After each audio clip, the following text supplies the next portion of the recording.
दर्शक बंधु मु प्रदीप आपण मानक स्वागत करुच्ची आजिर आउ एक नुआ भिडियो तो वर्तमान जहाँकि आपण मानक पई बहुत गुरुत्वपूर्ण अपडेट रही तो आपण माने वर्तमान जहाँकि बहुत सारा न्यूज चैनल रे देखापी पाउथिबे जो कोविड टाइम रे आपण माने जो वैक्सीन नहीं तो सही वैक्सीन रो वर्तमान जहाँकि साइड इफेक्ट सबुआड़े देखापी जाऊँगी तो ये कोविड महामारी समय आपण माने नैथिबा टीकार पार्श्व प्रतिक्रिया कौन रही एवं जदि आपण से टीका नहीं तो वर्तमान आपण माने कौन करेंगे तार डिटेल्स आसतु ये भिडियो रे जानिबा।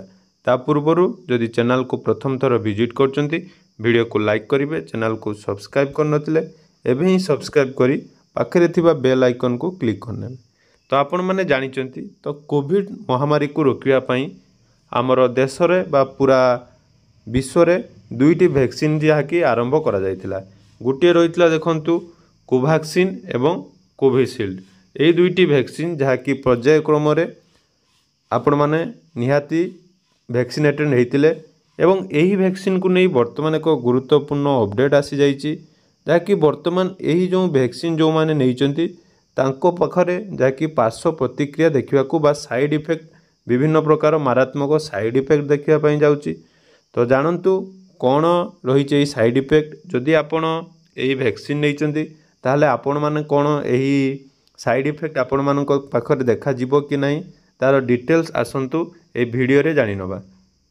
तो देखि पारुथिबे जहाँकि कोरोना टीकार पार्श्व प्रतिक्रिया तो जो कोविशील्ड टीका बाबद रे सत मानिला कंपनी टीका नेउथुवा लोकंक ठारे देखा जाउछि हृदघात मस्तिष्कघात भली जटिल समस्या अर्थात जो कोविशील्ड टीका जो कंपनी आपण मानकर तैयारी करथिला से वर्तमान जहाँकि सुप्रीम कोर्ट रे मानिछि जो यही टीका नवा द्वारा हार्ट अटैक जो रही हृदघात बा मस्तिष्कघात बा ब्रेन हेमरेज भली बहुत प्रकार हठात समस्या देखापी मिलूँ। तो ताने देखंतु जहाँकि कोरोना टीका कोविशील्ड को नहीं आसिला चिंताजनक खबर यही टीका नेउथुवा लोकंक ठारे पार्श्व प्रतिक्रिया देखा जाउथुबा अनेक समय अभियोग आसी थाए। तो यह प्रस्तुत करिथिबा कंपनी जहाँकि आस्ट्राजेनेका मध्य एने ब्रिटेन एक कोर्ट रे जहाँकि तथ्य दाखल करने सह अभियोगर सत्यासत्य को स्वीकार करुच्ची।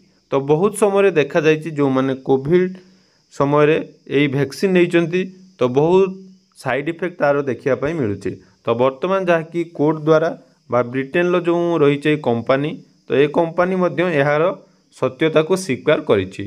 तो देखिपारे देखो थ्रोम्बोसिस ओ वाथ थ्रोम्बोसाइटोपिक नामक कारण मनीष सहर में रक्त जमाट बांधिबा एवं आपण माने जानथिबे प्लेटलेटर मात्रा जहाँकि ह्रास पाई थाए जहाद्वारा रोगी ठारे हृदघात मस्तिष्कघात भली समस्या देखा जाउछि। तेणु यह खूब विरल बोली कोर्ट रे दाखल तथ्य कंपनी पक्षर कहुला बेले चिंता व्यक्त करिसेंती जहाँकि स्वास्थ्य विशेषज्ञ अर्थात जदि आमे कहिबा एटा कोनोसी समस्त को हबार तार किसी संभावना नहीं तो किछि क्षेत्र में यार प्रतिक्रिया देखापी मिलूँ। तो वर्तमान जहाँकि आपण माने यहाँ पई बहुत बेसी चिंतित हवा किसी आवश्यक नहीं किंतु देखंतु जो टीका आपण माने जो व्यवहार करथिले तार 4 वर्ष पर यही तथ्य सामना को आसीबा परे कोविशील्ड टीका नैथिबा लोकंक मध्य भय देखापी मिली।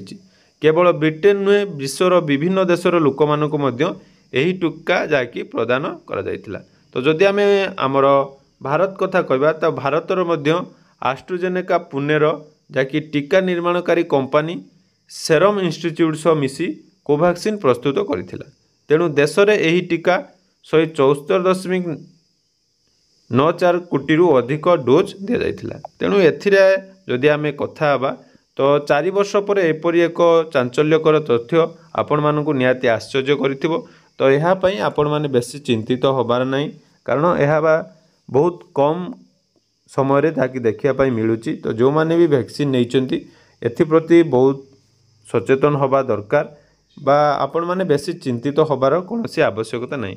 बहुत सारा न्यूज़ देखि आपण माने बहुत सारा हैरान होउतबे बा चिंतित होउतबे तेणु से आपण मानक भिडियो माध्यम रे आपण मानक जणाइबाकू चाहे जे यार साइड इफेक्ट अच्छी किंतु समस्तों क्षेत्र में यह देखा जाए नहीं।